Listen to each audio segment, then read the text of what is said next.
have this small program called Brand Pulse Unplugged.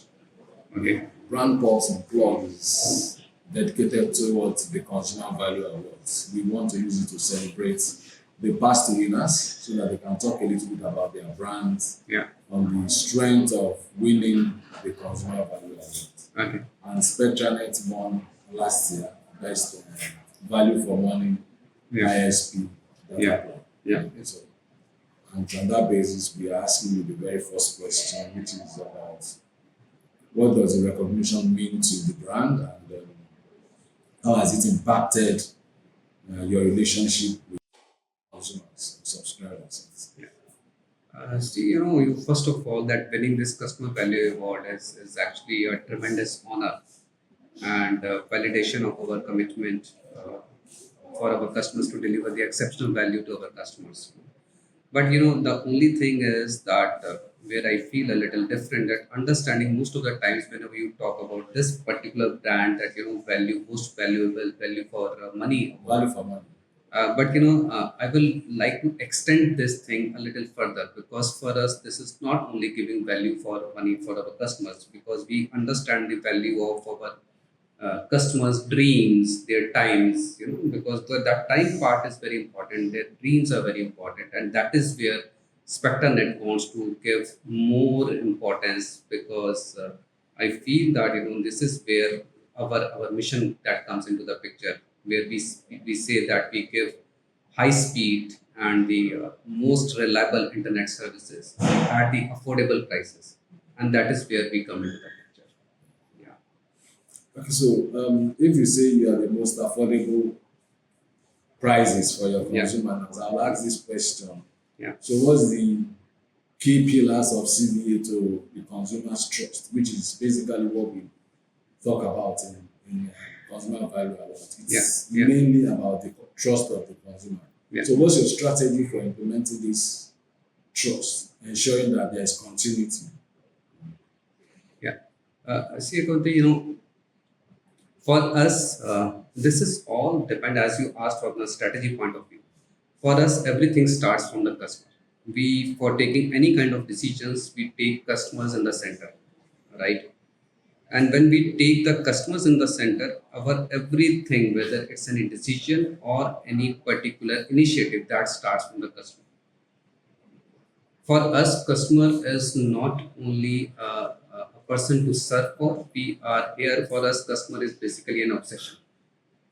And when you start keeping the customers in the center, and when you start taking the decisions, you have to develop that kind of culture in the organization. If anybody and everybody in the organization, they are talking about the customers before talking about anything, I think that is where your strategy starts coming into the picture. And then I think we have been able to develop that culture over a period of time, and that is the strategy which is working for us. And that is where we want to engage the customers through the regular updates. We keep on working on some educational contents and the community initiatives also, where we ensure that they feel valued and they are heard about it. Yeah. So more or less, if you see that, if you are talking about customers, you are talking about everything, and that is where customers trust comes in. This interview is more like you are making a promise to the consumers now. Correct. You're making a promise, and you said your strategy is you have a culture.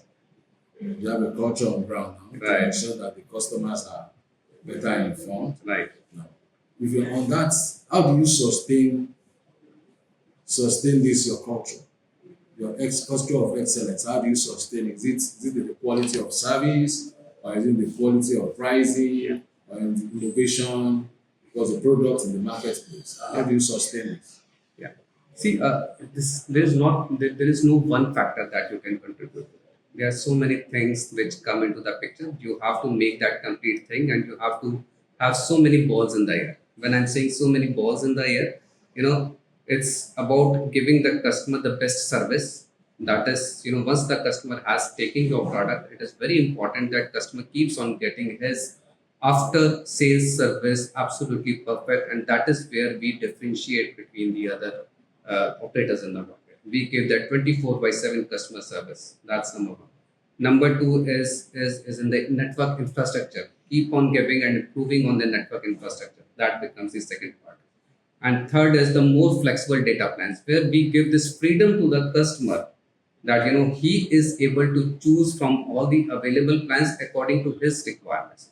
So as I said, that customer needs, when they start matching with our efforts, or the vice versa, when our efforts, when we feel that they are in line with the customer's needs, that is where you are in that winning situation. And that is what Spectranet is doing for so many years, and that is where we feel that we are successful.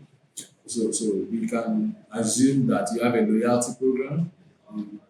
Yeah, so we have the customer loyalty programs, we have the customer voice of customers. So there are few things which customers see, but there are few things which are on the back end also, that we keep on taking so many feedbacks from the customers through our call centers, through our social media, through our surveys, through our customer service interactions, so through our user reviews. So this is something which we never keep it on the back burner. This always remain in front of us. And the last thing, which is you can go wrong, a little wrong in some surveys and all. Maybe there are some not very authentic surveys. But the other thing which always is in my mind, to keep on doing a lot of market visits, meet as many customers as you can in the market. And when I'm saying that customers meeting in the market, speak to them, understand that what are they doing, because everyday customers' needs are changing. So this is going to be my last question. Yeah. It's going to be based on, Yeah. you've said a lot of things around innovation, but what's specific? You have increased price. Yeah. So, and you're not the only one that has no, increased sorry, I price. will like to first of all correct you. We have adjusted few prices. We have not increased the prices, Okay. but we have adjusted and we have revised few prices. But the discussion that when we say and when we talk to the customers, and whenever I'm talking to the customers, even after revision of the prices, I think they are very happy with the Spectranet. That Spectranet revise the prices only basis the customer's need.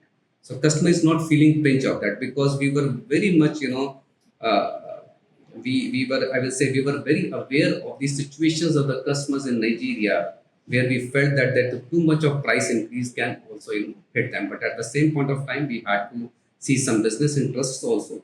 But for us, customer is the maximum business interest for us. That is the most priority. So we kept that thing in our mind. So prices is something that is number one, where we have revised those prices. But more than that, we are putting our efforts in expanding our fiber network coverage. We are investing ourselves in AI-driven customer resolutions. They are customer those tools which can help them in a better manner.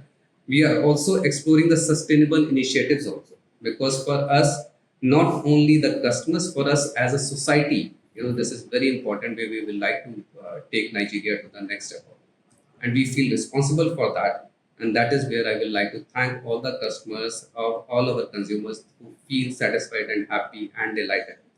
Thank you very much for Yeah. your time. Today, we spent 5 minutes with the CEO of Spectranet, and we are going to be back to you on Brand Pulse Unplugged. Thank you.